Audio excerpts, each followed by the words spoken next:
ચાલો આજે એક એવા શાળાના ઉત્સવની વાત કરીએ જે દેખાવમાં ભલે સાવ સામાન્ય લાગે પણ બાળકોને જીવનના કેટલાય અમૂલ્ય પાઠ શીખવી જાય છે. ખરેખર આ કોઈ સામાન્ય દિવસ નથી, આ તો છે સર્જનાત્મકતાની એક સાચી ઉજવણી. કારણ કે જુઓ, દરેક બાળકની અંદર સર્જનાત્મકતાનો એક અખૂટ ખજાનો છુપાયેલો હોય છે, ખરું ને? અને આજે આપણે એ જ ખજાનાને બહાર લાવવાની એક મજાની સફર પર નીકળવાના છીએ. તો આપણી આ વાર્તા શરૂ થાય છે એક બહુ જ ખાસ જગ્યાએથી. એ જગ્યા છે કંડારી ગૌચર પ્રાથમિક શાળા. ગુજરાતની જ એક સરકારી શાળા જેણે સર્જનાત્મક શિક્ષણનું એક એવું સરસ ઉદાહરણ પૂરું પાડ્યું છે ને કે બસ. તો આ શાળાનો સર્જનાત્મક ઉત્સવ એટલે કે બાળમેળો આખરે છે શું? ચાલો જરા ઊંડા ઉતરીને સમજીએ. કારણ કે આ માત્ર નામનો મેળો નથી, આ તો પ્રાયોગિક શિક્ષણનું એક જીવંત કેન્દ્ર છે. તો જો સીધી વાત એ છે કે બાળમેળો એટલે માત્ર મોજ મસ્તી કરવાનો દિવસ બિલકુલ નથી. હા, એમાં આનંદ તો ભરપૂર છે, પણ એની પાછળ એક બહુ ઊંડો શૈક્ષણિક હેતુ છુપાયેલો છે. આ એક એવો મંચ છે જ્યાં બાળકો રમતમાં જ કેટલું બધું શીખી જાય છે. તો સવાલ એ થાય કે આ મેળામાં એવું તે શું ખાસ હતું? કઈ પ્રવૃત્તિઓ હતી? ચાલો જરા નજર કરીએ કાગળ અને રંગની એ જાદુઈ દુનિયા પર. તમે જુઓ તો ખરા, રંગપૂરણી, ચીટકકામ, કાતરકામ, ઘડીકામ, સાવ સાદા સાધનો, કાગળ, રંગ અને કાતર. પણ આ જ સાદા સાધનો બાળકોની કલ્પનાને કેવી પાંખો આપે છે. અને હા, આ દરેક પ્રવૃત્તિનો એક ઊંડો અર્થ છે, એમનેમ નથી. ઓકે, તો કાગળની સપાટ દુનિયામાંથી હવે જરા બહાર આવીએ અને એક એવી પ્રવૃત્તિ પર ધ્યાન આપીએ જે સ્પર્શ અને આકાર સાથે જોડાયેલી છે. વાત છે માટીકામ અને હસ્તકળાની. જી હા, માટીકામ. હવે આને ખાલી રમકડા બનાવવાની રમત ન સમજતા. અરે, અહીં તો બાળકો પોતાના હાથથી કોઈ વસ્તુને 3D એટલે કે ત્રિપરિમાણીય આકાર આપતા શીખે છે. અને આનાથી એમની વિચારસરણીને એક સાવ નવું જ ડાયમેન્શન મળે છે.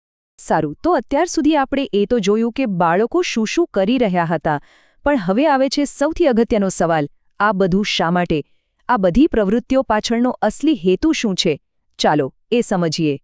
અને જવાબ આ એક વાક્યમાં છે: આ માત્ર રમતો નથી, આ જીવનલક્ષી પ્રવૃત્તિ છે. બસ આ એક વાક્ય આખા બાળમેળાનો સાર છે. આ કોઈ સામાન્ય રમતગમત નથી, પણ એવી પ્રવૃત્તિઓ છે જે સીધી જીવન માટે તૈયાર કરે છે. તો આ જીવનલક્ષી પ્રવૃત્તિ એટલે શું? એટલે કે એવી એક્ટિવિટી જે ખાલી મનોરંજન નથી કરતી, પણ ભવિષ્યના પડકારો અને સફળતા માટે જરૂરી સ્કિલ્સ પણ શીખવે છે. આનો સીધો મતલબ એ છે કે શીખવાની પ્રોસેસને રિયલ લાઈફ સાથે જોડી દેવી, જેથી ભણતર ખાલી ચોપડીઓ પૂરતું ના રહી જાય. પણ મનમાં સવાલ તો થાય જ કે ભાઈ, આ નાની નાની કલાકારીગરી જેવી પ્રવૃત્તિઓ એ જીવન માટે જરૂરી કૌશલ્યો કેવી રીતે બનાવી શકે? બહુ જ વ્યાજબી સવાલ છે. ચાલો હવે એ જ સમજીએ કે કેવી રીતે કાતર ચલાવવી કે માટી ગૂંથવી એ ભવિષ્ય માટે એક મજબૂત પાયો નાખે છે. ચાલો પહેલું ઉદાહરણ લઈએ, કાતરકામ. જ્યારે કોઈ બાળક એકદમ ધ્યાનથી, કાળજીપૂર્વક કાગળ પર કાતર ચલાવે છે, ત્યારે એ ખાલી કાગળ નથી કાપતું, એ ખરેખર તો પોતાની એકાગ્રતા અને ચોકસાઈ એટલે કે કોન્સન્ટ્રેશન અને પ્રિસિઝનને ધારદાર બનાવી રહ્યો હોય છે. હવે વાત કરીએ માટીકામની. જ્યારે બાળક માટીને આકાર આપે છે, ત્યારે એનું મગજ વસ્તુઓને, જગ્યાને અને એના બંધારણને 3Dમાં સમજવા માટે ટ્રેન થાય છે. અને આ એવી સ્કિલ છે જે આગળ જતા ગણિત અને વિજ્ઞાન જેવા વિષયોમાં પણ બહુ જ કામ લાગે છે.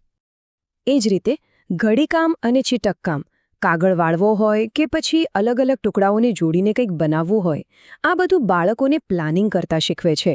કયો ટુકડો ક્યાં બરાબર બેસશે એ વિચારવાની જે આખી પ્રોસેસ છે ને, એ જ એક બહુ મોટું શિક્ષણ છે. તો આ બધા પરથી શું સમજાય છે?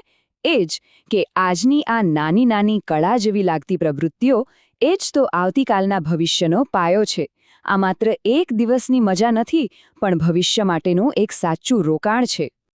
અને આ વાત ખરેખર યાદ રાખવા જેવી છે. કાગળની દરેક ગળી, કાતરનો દરેક કાપ અને માટીની દરેક રચના એ આવનારા ભવિષ્ય માટે એક એક પાયાનો પથ્થર મૂકી રહી છે. કારણ કે બાળપણમાં કેળવાયેલી આ જ ક્રિએટિવિટી આવતીકાલના મોટા મોટા પ્રોબ્લેમ્સ સોલ્વ કરવામાં મદદ કરવાની છે. તો આ આખી વાતમાંથી આપણે 4 મુખ્ય બોધપાઠ લઈ શકીએ. પહેલું કે રમતગમત એ શીખવા માટેનું એક જબરદસ્ત પાવરફુલ સાધન છે. બીજું કે સાવ સાદી લાગતી પ્રવૃત્તિઓ પણ બહુ જ કોમ્પ્લેક્સ સ્કિલ્સ બનાવી શકે છે. ત્રીજું કે બાળકના વિકાસ માટે ક્રિએટિવિટી ખૂબ જ જરૂરી છે. અને ચોથું કે આ બાળમેળો એ પ્રેક્ટિકલ એજ્યુકેશનનું એક ઉત્તમ ઉદાહરણ છે. તો અંતે આ એક સવાલ આપણી સામે આવીને ઊભો રહે છે કે આપણે આપણા બાળકોને ભવિષ્ય માટે શ્રેષ્ઠ રીતે કેવી રીતે તૈયાર કરી શકીએ. કંડારી શાળાના આ બાળમેળાએ આપણને એક દિશા તો ચોક્કસ બતાવી છે. કદાચ જવાબ મોટી ટેકનોલોજીમાં નથી, પણ માટી, કાગળ અને બાળકની પોતાની કલ્પના શક્તિમાં જ ક્યાંક છુપાયેલો છે. આ વિચાર સાથે જ આજની વાત અહીં પૂરી કરીએ.